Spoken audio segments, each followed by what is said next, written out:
Sesaat Yun datang membantu mereka.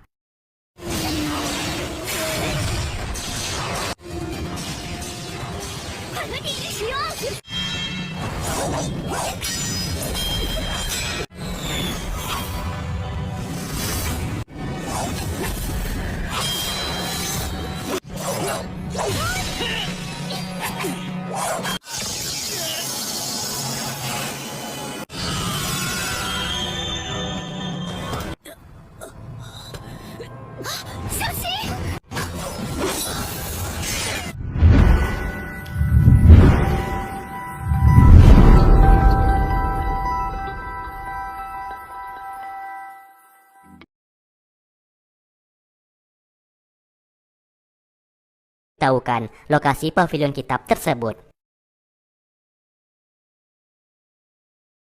Setelah itu, Yun bertemu dengan mereka. Akhirnya Yun menceritakan semuanya kejadian tadi, kalau Nyonya Fan merupakan ibu kandungnya. Di sini, Yun menjadi galau apakah ikut bersama ibunya atau ikut bersama mereka kembali ke Akademi Gunung Zu. Teman-temannya mengatakan semua keputusan berada di tangan Yun, dan ia yang berhak memutuskan semuanya. Singkatnya, Ding Dali dan Chen melihat banyak sekali yang datang ke rumah Nyonya Fan. Pelayan di sana pun bercerita kalau Nyonya Fan saat ini hatinya sedang gembira dan hendak mencarikan calon suami untuk Yun. Ding Dali dan Chen sangat terkejut karena semuanya ini serba mendadak dan sangat mencurigakan. Lalu, Yun sudah berdandan cantik dan dibawa ke sebuah aula. Hal tersebut membuat Yun merasa kebingungan tentang apa yang terjadi saat ini.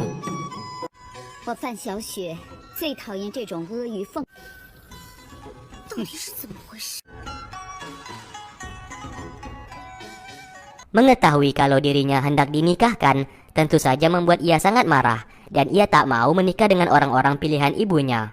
Karena ia hanya ingin menikah dengan orang yang ia cintai saja.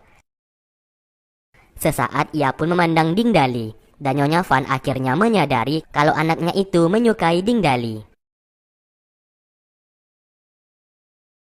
Sesaat Yun menjadi marah karena ia saat ini belum mau menikah.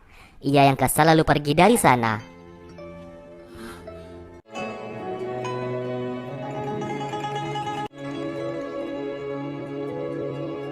Setelah itu Ding Dali menghampirinya. Namun terlihat Yun seperti merajuk dengannya. Karena di saat ia hendak dinikahkan dengan orang lain, Ding Dali memilih untuk diam dan tidak bereaksi apa-apa. Di sini Yun tahu kalau Ding Dali tidak menyukainya.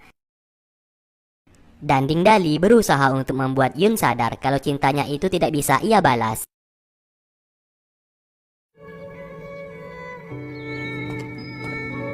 Singkat cerita, Zeng mencoba menceramahi Ding Dali dengan mengatakan kalau Yun sangat menyukainya. Namun Ding Dali mengatakan ia hanya menganggap Yun seperti adiknya sendiri dan tidak memiliki perasaan kepadanya sama sekali.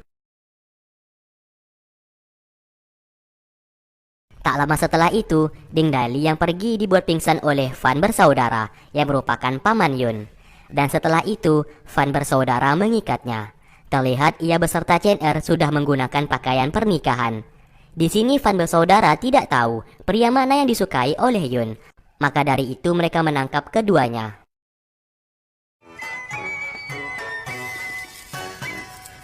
Nyonya Fan justru salah paham dan mengira Yun menyukai Ding Dali dan Chen Maka dari itu Nyonya Fan bertindak tegas dan mau mereka berdua harus menikahi putrinya. Mereka berdua sangat terkejut mendengarkannya. Lalu Zi datang ke sana dan memarahi tindakan Nyonya Fan yang semena-mena. Ia mengatakan mereka saat ini memiliki jalan hidup masing-masing dan Nyonya Fan tidak berhak mengatur hidup Yun. Nyonya Fan mengatakan apabila mereka mau menuruti kemauannya, ia berjanji akan memberitahukan letak pavilion kitab berada ke mereka. Lalu Chen memandang Ding Dali dan sepertinya Chen memiliki rencananya sendiri. Maka dari itu ia pun menyetujui pernikahan tersebut.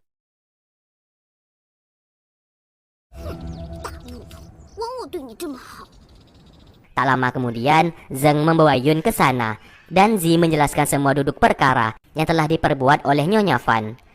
Nyonya Fan seketika memukul Zi karena sudah lancang di hadapannya. Yun memarahi tindakan ibunya itu dan ia menjelaskan kalau orang yang ia sukai adalah Ding Dali dan ia tahu Ding Dali saat ini tidak menyukainya.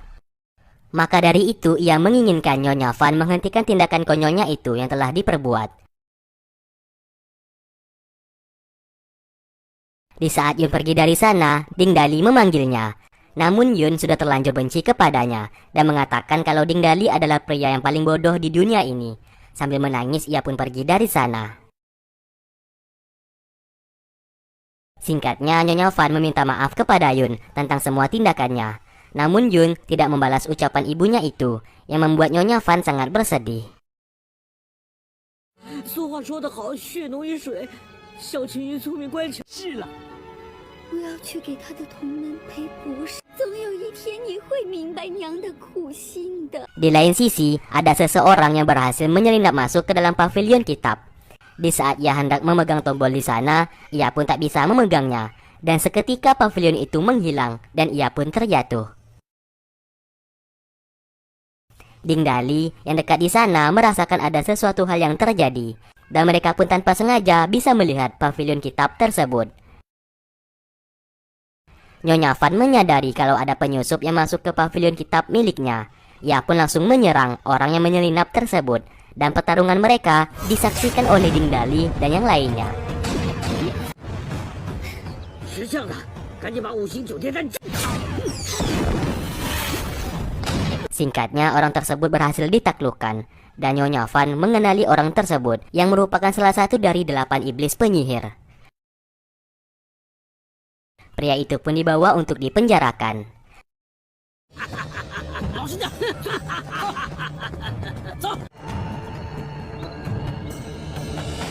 Di saat itu Nyonya Van bercerita kalau pria tadi merupakan salah satu penyihir dari 8 iblis penyihir yang telah membunuh suaminya yang bernama Aoran. Dan para penyihir saat ini mengincar buku pedang di pavilion miliknya.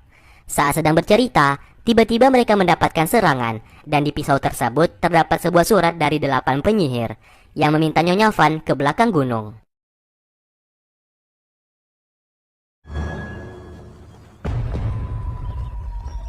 Di sana, Nyonya Van melihat anggota keluarganya telah disandera dan diikat. Para penyihir meminta Nyonya Van menyerahkan buku kitab pedang miliknya. Tentu saja Nyonya Van menolak memberikan buku tersebut. Alhasil pertarungan singkat pun terjadi. Dan murid-murid Gunung Zu membantu Nyonya Van untuk menghadapi mereka.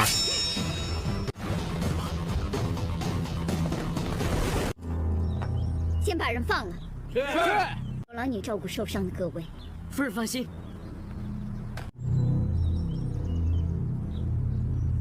Singkatnya, Nyonya Van dan yang lainnya menghampiri kamar Yun. Namun di sana, Yun sudah pergi dari kamar. Hal tersebut membuat Nyonya Van sangat merasa bersedih. Ternyata pertarungan di hutan tadi cuma pengalihan, supaya para penyihir ini bisa menculik Yun. Karena mereka tahu, Yun merupakan anak dari Nyonya Van, dan mereka hendak menjadikan Yun sebagai sandera, supaya Nyonya Van mau menuruti keinginan mereka. Terlihat Yun di sana diikat dan disiksa oleh mereka supaya Yun memberitahukan letak buku pedang tersebut. Sedangkan Yun sendiri tidak mengetahui buku itu berada.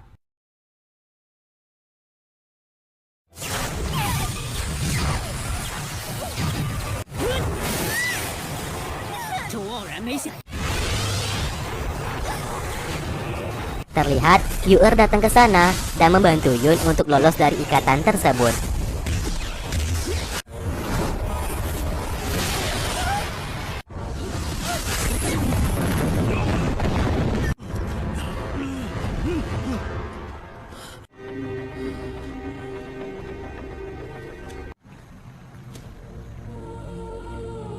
Yun sangat terkejut, ternyata yang membantunya itu adalah Yu'er.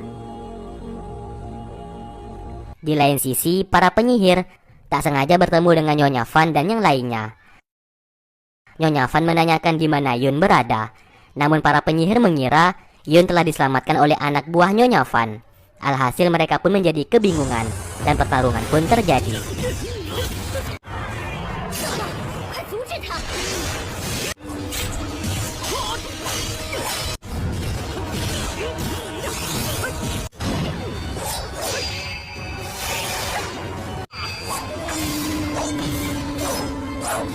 Sesaat Yun datang membantu mereka.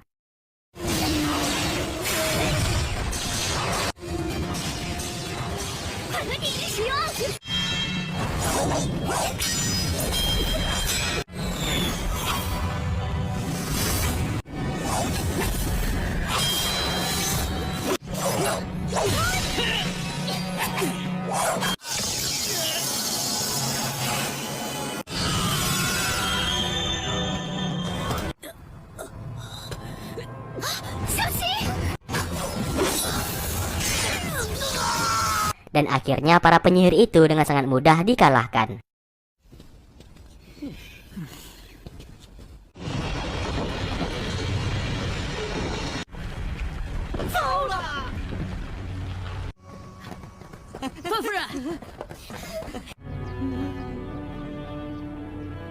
受损，必须一股强大的力量替他再造心脉。如果我控制不住自己的话，就把。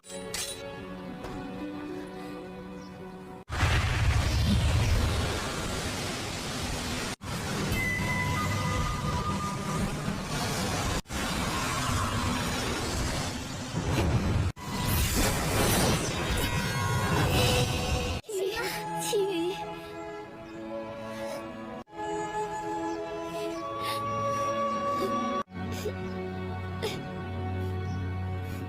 Singkat cerita, Nyonya Van berterima kasih kepada mereka semua karena telah membantunya untuk membasmi para penyihir yang telah membunuh suaminya saat dulu.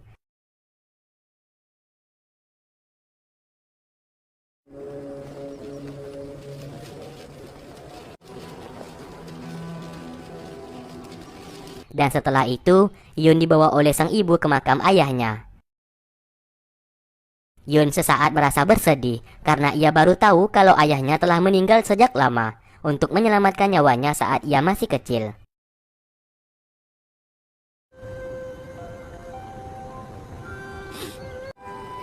你从来不肯到梦中来，我找到女儿了。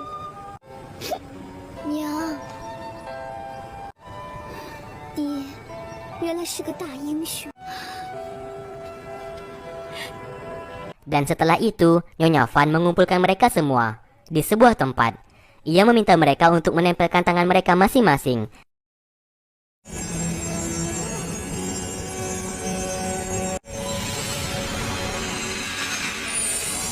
Dan bim salah bim, mereka semua dibawa ke pavilion milik Nyonya Van.